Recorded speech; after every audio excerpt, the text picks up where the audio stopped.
Hello everyone, welcome to VR Workshop.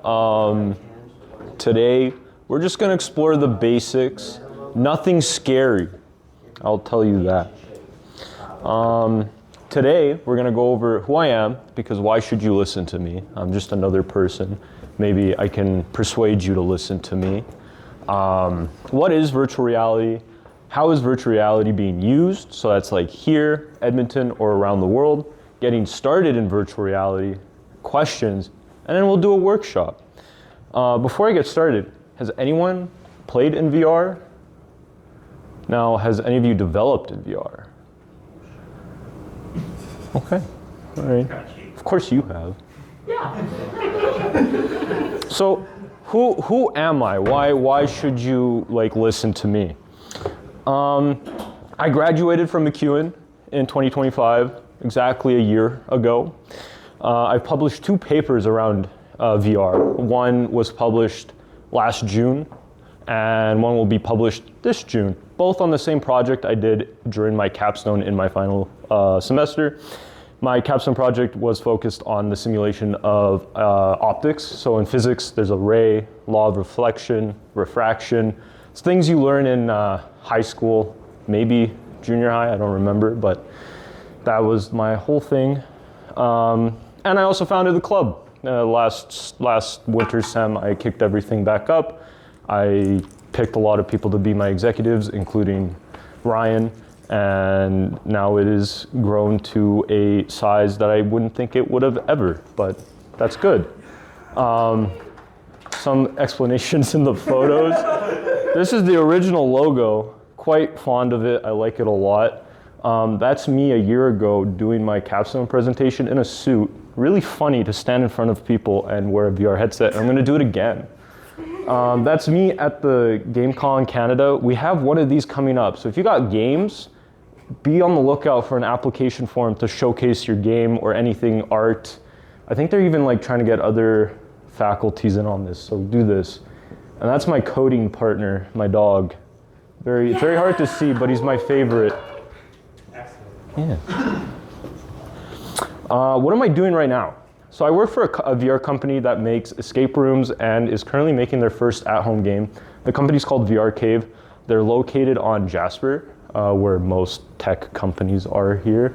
And that's me at work on Halloween. I dressed up as one of the characters in our escape rooms. It doesn't have a name, but I got to wear a bag all day. I'm also exploring other VR development frameworks. Have any of you guys heard of a thing called A-Frame?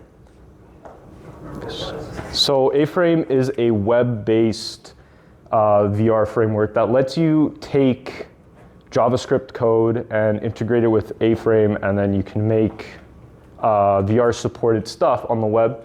Benefits, you don't have to download anything. Everything is kind of great in that side. Downsides, there's no user interface. You just code. So it's not friendly to non-coders. And then I'm heading back to school in September to do my master's, probably in human-computer interaction, but focused in VR. What is virtual reality? Does anyone want to take a guess? Anybody? No? There's no wrong answer. Unless if you say it's the real world, then that's the wrong answer. But, well, I went on Wikipedia, and Wikipedia says virtual reality VR is a simulated experience that employs 3D head-mounted displays and pose tracking to give the user an immersive feel of a virtual world. I think all of this is just words. This is the definition. It's just giving an immersive feel of a virtual world to anybody. So yeah, now you kind of have an idea on what virtual reality is. If any of you guys have questions at any time, just stop me. I will have a question period before the workshop actually begins. So how is it being used? I'm going to go through how it's being used here at McEwen, around Edmonton, and then around the world. So around McEwen, starting off with my example, I developed an optic lab a year ago. This is one of my papers that got published last year. I don't have the other one up because it hasn't been officially published yet, but it's there. It explored the physics topic. It was actually tested with some students here at the school, and 2 papers from 1 project. For anybody that's a comp sci student doing computer science, you can publish papers. It is very useful to get a job. So I will tell you that. And these are just kind of screenshots from my game, puzzles and stuff, and environment. And then this is kind of a example of like, this is what it looked like month 1 of developing it. This is what it ended up 3 months later. So it's not always pretty, but you get the core things down, everything works out. Around MacEwan, I don't know if any of you would remember a student by the name of Jetty. She used to be the social media executive during the winter sem. And she also did a capstone in VR, but hers was focusing more on nursing, especially trying to train nurses on an IV pump. And the whole point was, if not many of you know, nursing and healthcare and education is really tough because of the funding, because they need actual equipment, but the actual equipment is needed in the actual like hospitals to save people. So they don't want to give up equipment and then not save somebody. So they rather put it in the hospitals, and then nurses kind of go on a long waiting queue in school to try to use these things and complete modules and stuff. So she kind of just tried to answer that by making a VR thing. She also published 2 papers. 1 project, 2 papers, really valuable, all from school too. Emotional support dog. This is actually being developed by Stefan, your guys' treasurer. It's trying to help determine whether or not a virtual dog, like playing with one, can improve your mood if you're depressed or anxious or anything. The whole question he's trying to answer is like, can it be an alternative? I know when I asked him, he said replacement.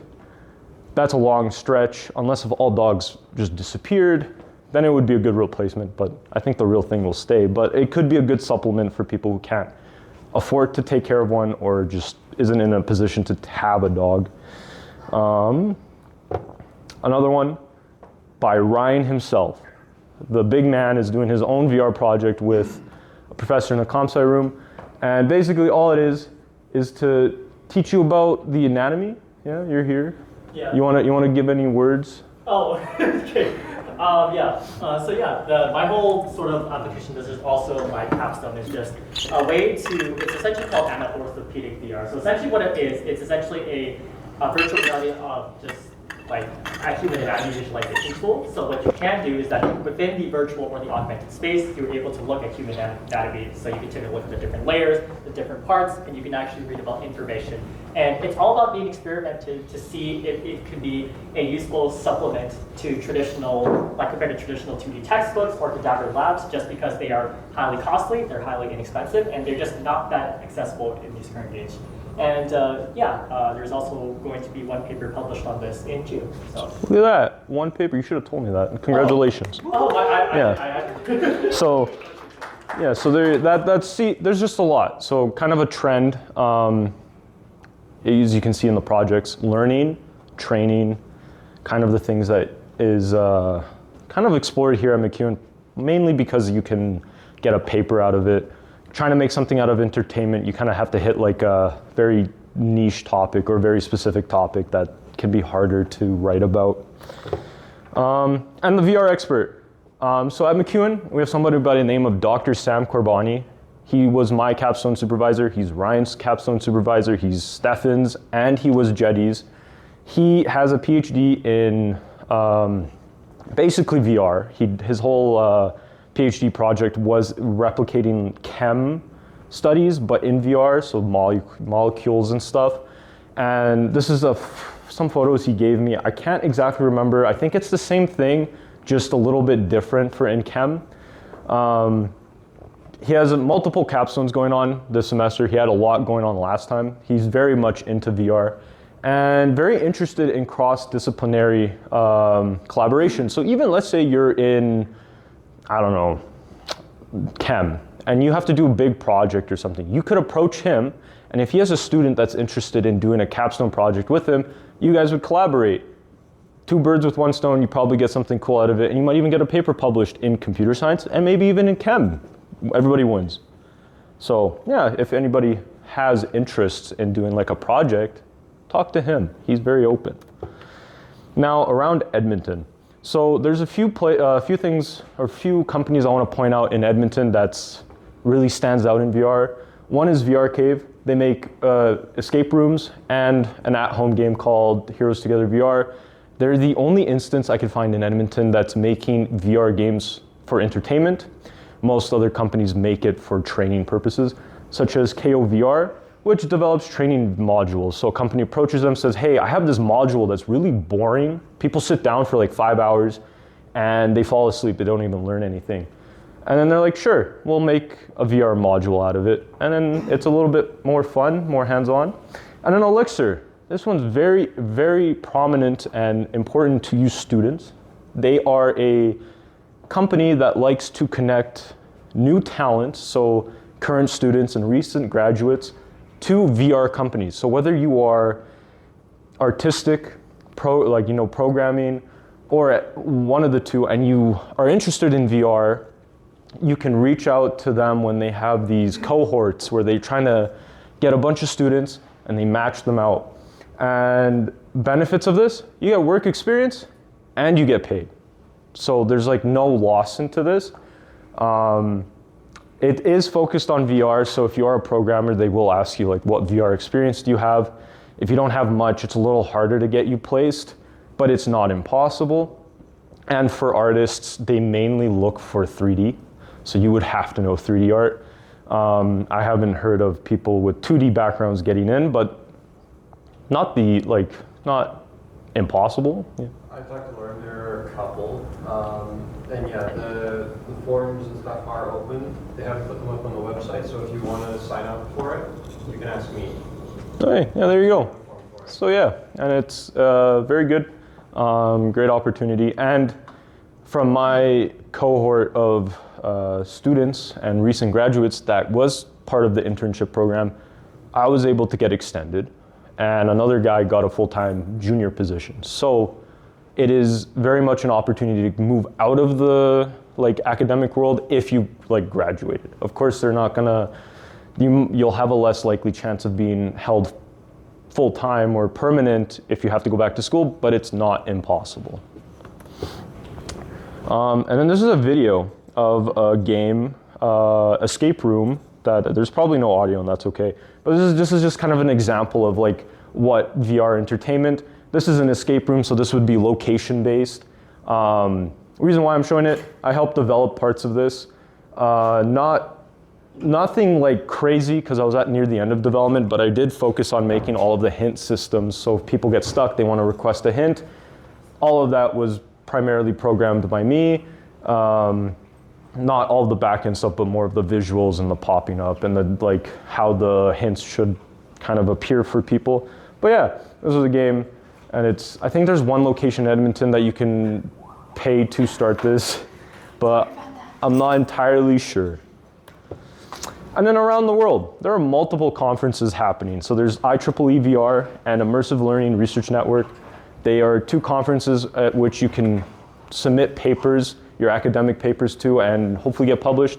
If you do have a paper and you do want to get it published, do it while you're in school. Because while you're in school, the school will pay for it. I had to pay $500 to get my second one published because I was not a student. So that kind of sucked. Thankfully, my project supervisor helped cover half of it, but still, ridiculous. There are more companies getting into VR hardware scene, so I know a lot of people might have a thing against Meta. I get it. Facebook, you don't want to be part of it. Steam's coming out with a Steam Frame. That's a big success. When will it come out? I don't know, but that's cool. Samsung too. Samsung has a new headset coming in. It's going to be Android-based, I think. Makes sense if it is. So that's really cool too. Options are coming out, so people who don't want to do Facebook, they can pick something else. And there's another VR company called Pico. They only make business headsets, but they will, I hope, make it commercially available. Yeah. Why is there a distinction between what's the meta stuff?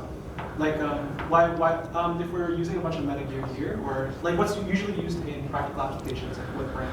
So that could be, that's dependent on the company. Some companies focus on meta, so they would have quests and stuff. Others, like the company I work for, have to be compatible with Meta, Pico, Vive, basically any headset out there, because anybody could use it. They want it to be open. There isn't like a big difference. The reason why we have Quests in like academics, it's cheaper. One of these headsets is probably $400 to $500. You get a Steam Index that's $1,000. So it's like cost differences. Besides that, loyalty to a brand or a company, Facebook, not a lot of people like them in general, so they tend to stay away. If you ask anybody that plays PC games, they'll probably tell you Steam is the best platform. So it's like loyalty things. But yeah, hopefully that answers your question. And then there's new and stronger hardware coming out. So it's still growing. I know AI is the biggest tech topic right now, but VR is still growing. Okay, now getting started. So I kind of mentioned framework earlier about like web-based. I'm not going to do that today because that one is a lot of text on a screen, and I don't think anyone wants to really look at that for this workshop. So we're going to look at Unity. It's great for prototyping. Unity has very much developed their VR scene quite a lot. That for anybody that wants to get into like VR and all that, Unity is probably the easiest way because you can just download one of the templates and everything's available to you. It also offers an asset store, so if you can't 3D model, or I don't know if they sell scripts on there or like packages, I think they do, but then you get scripts and stuff already come with it. And then it also offers pre-installed packages with the templates that are really good. Unreal Engine, very good for high fidelity projects, very good for entertainment-based projects. So something that you really want to look good. You might want to use Unreal Engine. Not to say you can't do it in Unity, but it's really easy in Unreal Engine. It offers blueprints. So a great thing about blueprints is if you're like an artist and you want to get into VR, you don't have to code. It's actually recommended not to use C++ as the template forces you to use blueprints already. Doesn't mean you can't use C++ scripts, but later in the workshop you'll find out that blueprints are very strong, very powerful, and maybe better than coding for some people, especially artists, because they had their whole materials and texture stuff used blueprints and not a lot of C++. If anything, I don't recall seeing in my experience, but yeah. And they also have fabs. It's a new thing they launched where you can download assets which also are supported in Unity. So it's a good place to grab things that you might not be able to make. And then it also has plugins to make your project compatible, Vive, Meta, Steam, OpenXR. OpenXR has kind of like consumed all of that, but yeah. And then basics. There's two key terms I need you guys to remember, and it's very important. If anything from this workshop you remember these two things because they're very important. Interactable, stuff you can grab and use. Local motion, it refers to the rig that lets you move, how you turn, how you walk, whether you're teleporting, whether you're snap turning. Those are the two big things. I think everything else is programming mumbo jumbo. This is like VR stuff. Okay, questions. We're getting to the workshop, so yes.